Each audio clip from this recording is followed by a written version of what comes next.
I'm Tree and this is Stitchless TV. Now, what do you do if you've lost your sewing mojo? Particularly if you are a sewing YouTuber.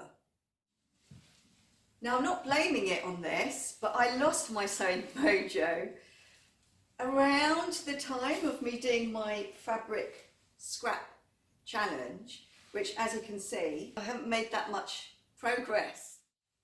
Now, I know that it's also because, well, it kind of started around the time when I decided to not buy any new fabric.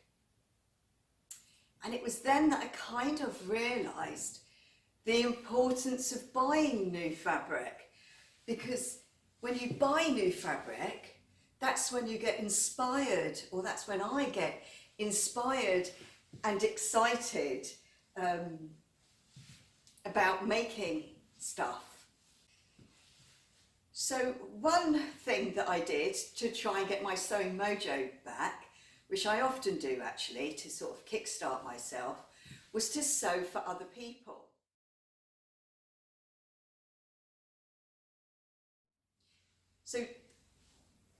So Judy was going to a very sort of flashy, advertising, modelly people party in London. And she didn't feel that she could compete with the kind of skinny, model-esque type of people, but she still wanted to make an entrance. So I said, come on, Judy, let's go to Gold Hawk Road and see if we can find you some amazing fabric that gets you really excited and will make you a coat. So we got the 94 bus from Turnham Green and got off at Gold Hawk Road. So if you want to see the short video of us going to Gold Hawk Road to pick out the fabric, it's the video before this. So this is the fabric that she chose. Because we didn't have much time, we went for something that I know very well. So we did a version of a bucket coat. It had like the buckets, we adapted it so they fell much lower down, by instead of coming out the sides, going down at an angle and tucking them in. But she definitely wanted the box shoulders because she wanted to have a kind of Gaga-esque feel about her coat. Remember, she wanted to make an entrance. Now, for the dress underneath, I said, look, Judy, I haven't got enough time to make you a dress to go underneath, but I could alter one. So we went and had a look in all the shops. I found this dress in Bimbury Lola. I knew it wasn't going to fit her, but I knew I could add Go Faster stripes down the back, which we have a video of. How to make clothes bigger, I think. Now the thing about doing this is when you know you can add like 6 inches on the like hip size or waist size or overall on a garment, it opens up loads of kind of high fashion-y possibilities. I know it shouldn't be like that, but it really does. And the sizing on this dress was actually ridiculous. So for me, the large was almost right, because you wanted it to drop. You didn't want it to be like tight and figure hugging. Anyway, here she is, ready to go to the party. And this is her at the party. And she said on the journey there on the train, she's got stopped by 3 people that just tapped her on the shoulder and said, I just wanted to tell you how amazing you look and where did you get that coat from? So I think it did the trick.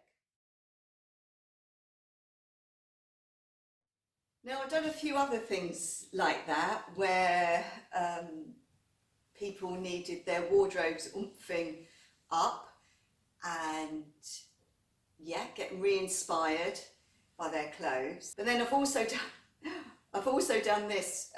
I've made 2 costumes for a Made in Dagenham musical, and this is as far as I've got on the first costume. I'm making two exactly the same.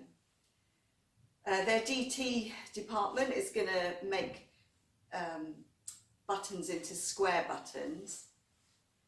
But yeah, so that's really kind of got me going as well. So I would say, if you have lost or if you are losing your sewing mojo,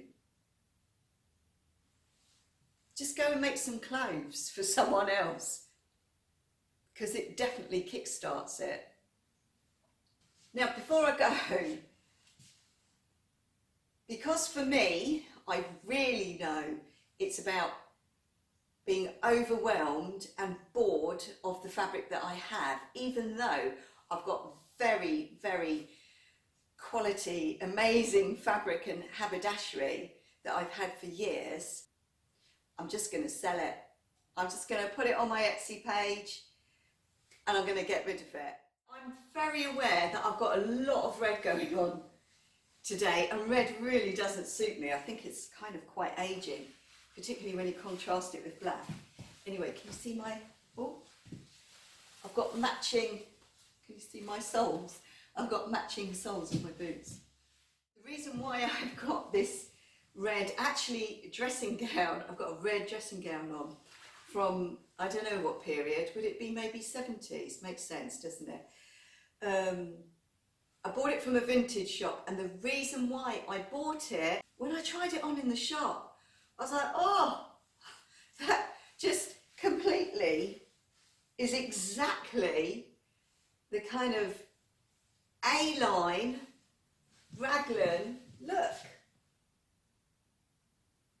Raglan sleeve, which you know I love, coat that I want to make as a pattern. So I'm going to do a version of this for sure. I know I've been saying it a very long time. So yeah, I know I always say this, but maybe if I say it to you, I will actually do it. So I'm going to do a pattern of this, and soon you'll be able to download the PDF. How soon? Okay, I'm going to give myself some pressure. 3 weeks. 3 weeks from now, this will be a PDF download. Can you tell me, what size should I go up to? UK size. If you tell me US size, I'll look it up. It's definitely the sort of coat lots of us, Judy would want one of these. Lots of us would want to wear. Right, I'm going to shut up now. Thank you for watching. See you again soon.